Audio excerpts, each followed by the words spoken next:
I stand before you today, fueled by a question that has been lingering in my mind for some time. This question woke me up at 4:44 in the morning. It's the question that is the catalyst for this conversation today. I've asked friends and family the same question, and I will ask the audience as well. But first, when I accepted the invitation to speak today, I was filled with a mixture of emotions, excitement and apprehension.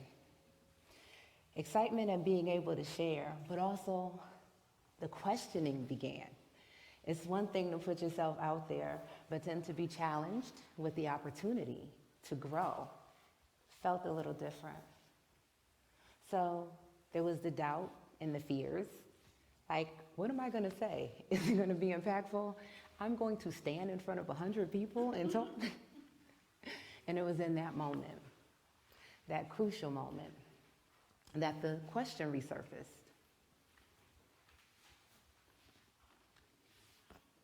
If you knew everything was working in your favor, would you worry? If you knew everything was working in your favor, would you worry? So I turn to you, my beloved community, and ask by a show of hands, would you still worry? Okay, some brave souls, I appreciate that. So today we challenge the notion that worry is an inevitable part of the human experience.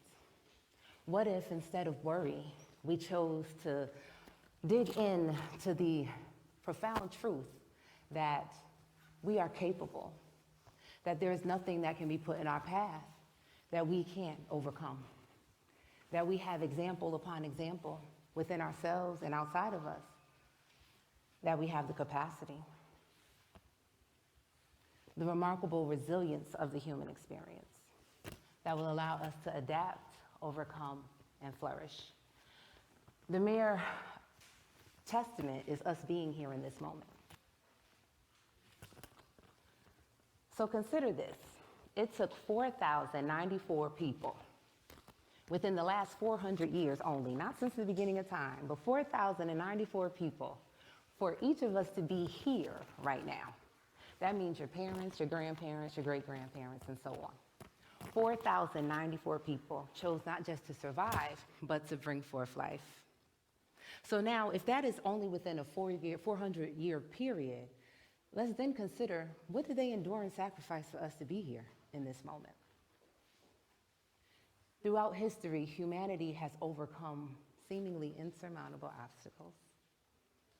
We've endured systemic oppression, natural disasters, wars, a pandemic, and still, collectively, we overcame, we persevered, we made it through.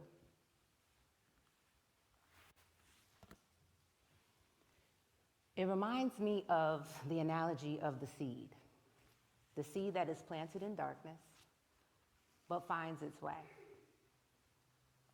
around rocks and other obstacles, seeking nourishment and light, constantly moving towards the light.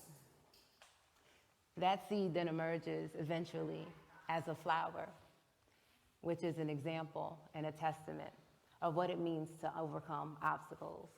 We too can triumph and overcome.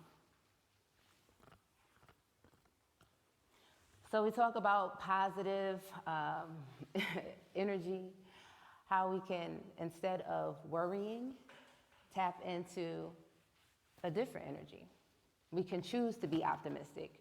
We can choose to look for solutions as opposed to the worst case scenarios. Worry isn't something that is a part of us, more so instilled or ingrained in us.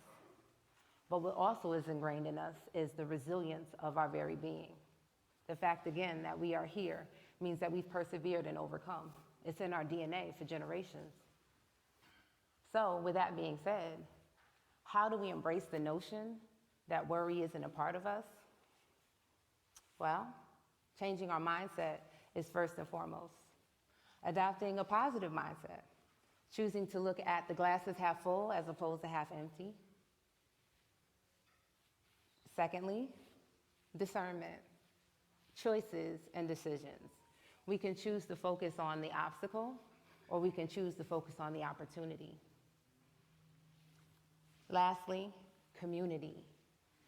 That is something that is so important, to surround ourselves with like-minded people, to foster community of support and upliftment, to continue to set forth in that optimistic viewpoint.